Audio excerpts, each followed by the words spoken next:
Assalamualaikum warahmatullahi wabarakatuh. Perkenalkan, nama saya Syifa Medina. Saya kelas 4 dari MI Perguruan Islam. Saya akan menceritakan kembali cerita Danau Toba yang berasal dari daerah Sumatera Utara. Pada zaman dahulu, di sebuah desa di Sumatera Utara, tinggal seorang pria yang hidup sendiri. Dia bernama Toba. Setiap hari ia bekerja di ladang, kadang juga ia memancing ikan di sungai yang tak jauh dari rumahnya. Suatu hari, selepas dari ladang, ia memutuskan untuk memancing di sungai yang tak jauh dari rumahnya. Sudah sangat lama dia menunggu, tetapi tak ada satu ekor ikan pun yang ia dapat.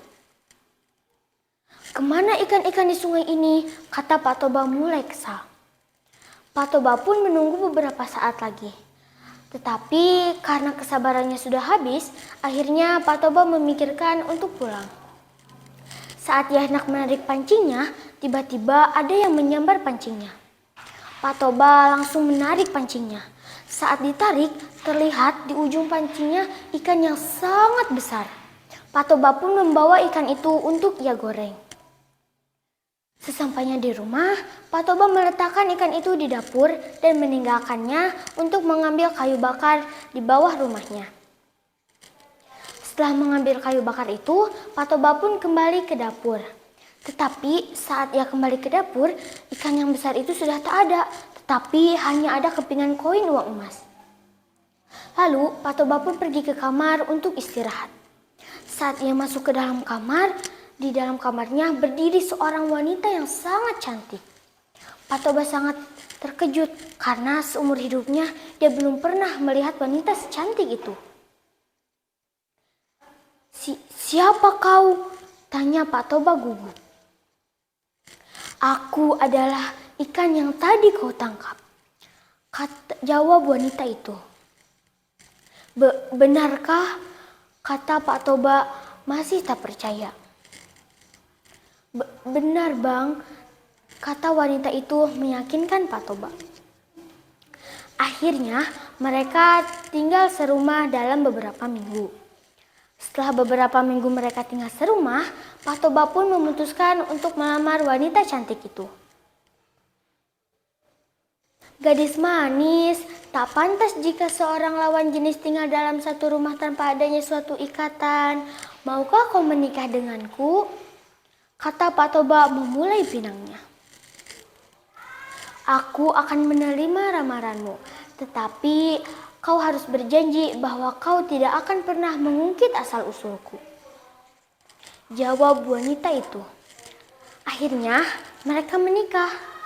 Tak lama mereka menikah, mereka dikaruniai seorang putra. Mereka menamainya Samosir. Samosir tumbuh menjadi anak yang sangat tampan. Pada suatu hari, ibunya menyuruh Samosir untuk mengantarkan bekal untuk ayahnya yang sedang bekerja di ladang. Tetapi Samosir tak mau. Ibunya terus memaksa Samosir. Akhirnya dengan terpaksa Samosir mengantarkan bekal untuk ayahnya yang sedang bekerja di ladang. Di perjalanan terbesit di pikirannya hal yang buruk. Samosir pun duduk di bawah pohon yang rindang untuk melakukan hal yang ada di pikirannya. Ternyata Samosir memakan habis bekal untuk ayahnya itu. Supaya ia tidak lagi disuruh ibunya untuk mengantarkan bekal untuk ayahnya. Lalu ia pun memberikan bekal yang sudah habis itu kepada ayahnya. Ayahnya yang sedang kelaparan tanpa basa-basi langsung menerima bungkusan itu dan membukanya. Ketika Pak Toba membuka bungkusannya, tak ada makanan yang tersisa. Pak Toba sangat marah. Pak Toba pun memarahi Samosir. "Kenapa kau menghabiskan bekalnya? Dasar anak ikan," kata Pak Toba. Samosir pun berlari pulang sambil menangis. Ia menceritakan semua kejadian itu kepada ibunya. Ibunya sangat terkejut. Lalu ibunya menyuruh Samosir pergi ke bukit tertinggi di desa itu. Seketika itu pula hujan turun sangat deras disertai petir yang keras. Saat itu juga banjir bandang menghadang desa itu. yang membuat desa itu menjadi sebuah danau, terkecuali bukit yang didaki Samosir yang menjadi pulau. Danau itu disebut sebagai Danau Toba, sedangkan bukit yang menjadi pulaunya disebut Pulau Samosir. Itu dia cerita asal-usul Danau Toba. Hikmah yang bisa kita ambil adalah jika kita berjanji, kita tidak boleh mengingkari. Sekian pembacaan ceritanya. Wabillahi taufiq wal hidayah. Wassalamualaikum warahmatullahi wabarakatuh.